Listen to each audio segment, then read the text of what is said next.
Une miette d'histoire. Comment on dit? Une miette. Une miette. Une miette.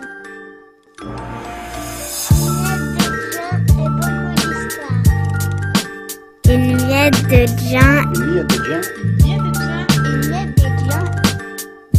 et beaucoup d'histoires.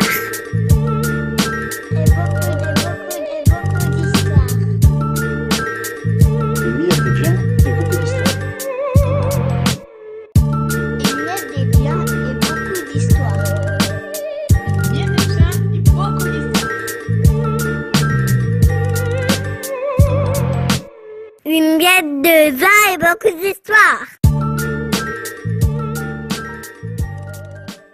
Épisode 9.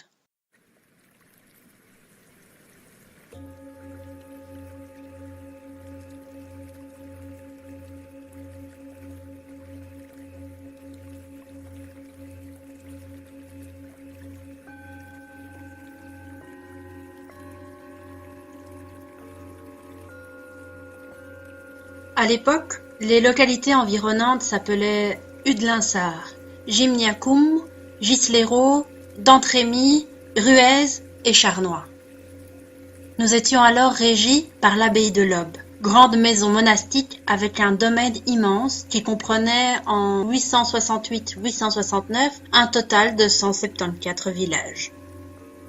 Au cours des années cependant, le domaine a vu sa prospérité religieuse et matérielle déchoir. Le summum fut atteint durant l'épiscopat de Baldéric. En effet, ce dernier livre le diocèse à ses parents et à son oncle Régnier de Hainaut. L'homme est surtout connu à ce moment-là pour ses déprédations, ses méfaits et sa violence. En outre, il est orgueilleux et fier de ses origines. Tout ce qui l'intéresse est s'enrichir, posséder et dominer. Tout cela, Aubin, libre penseur, l'a bien compris. C'est pourquoi il concocte un long poème ironique à la gloire du comte. Celui-ci se nomme « Ode au règne sanglant du comte ». Aubin a décidé de le déclamer à la foire de Pâques. Le jour J, Aubin se prépare sur le parvis de l'église, interpelle le passant et commence à déclamer. Durant toute la période de la foire, Aubin rencontre un vif succès. Chaque jour amène un flot de plus en plus grand de spectateurs. Dans la rue, on parle à présent de lui, de son œuvre. On attend avec impatience la représentation. On le parodie, on complète le poème, on le met en musique. Régnier de Hainaut a vent du retentissement de l'œuvre et de son thème. Contrairement à la foule, cela ne lui plaît pas du tout. Alors, pour éradiquer la cause de son malaise, il le fait embarquer et emprisonner. Durant son arrestation, Aubin ne peut se taire. Il continue à réciter et à inventer de nouveaux vers. Encore une fois, Régnier est mis au courant. Il décide de rencontrer le contestataire et de le faire taire à jamais. Personne ne peut se moquer ouvertement de lui ainsi.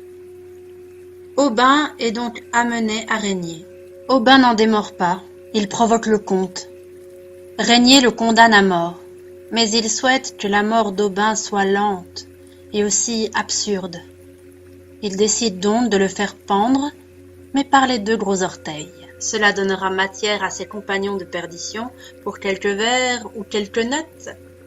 Régnier rit déjà à l'idée. Cependant, Aubin l'interpelle et lui demande de n'être pendu que par un seul orteil. Régnier réfléchit, pèse le pour et le contre, puis accepte. Cela sera sans doute plus long, plus douloureux et plus risible. Aubin est donc pendu par le gros orteil, bâillonné et entravé. Régnier, pour donner l'exemple, a choisi un lieu de passage pour cette longue exécution. Ainsi, en se rendant au marché, tout un chacun pourrait voir Aubin agoniser.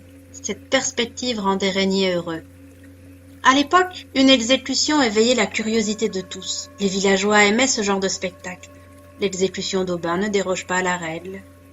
Sauf que, très vite, les badauds se lassent, rentrent chez eux, vaquer à leurs occupations. Rapidement, Aubin se retrouve donc seul, suspendu.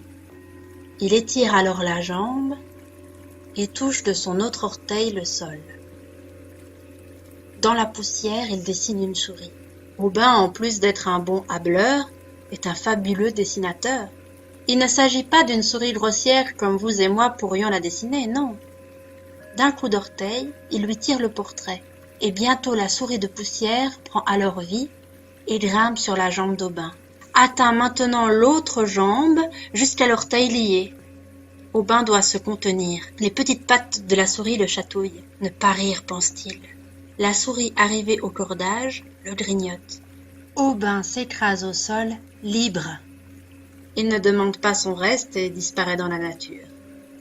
Enfin, c'est ce que racontent Troubadour et Ménestrel sur le parvis de l'église. Est-ce la vérité? Est-ce inventé? Je vais replacer cette histoire sous la pierre où je l'ai trouvée. Et quelqu'un viendra peut-être la reprendre pour tout nous expliquer.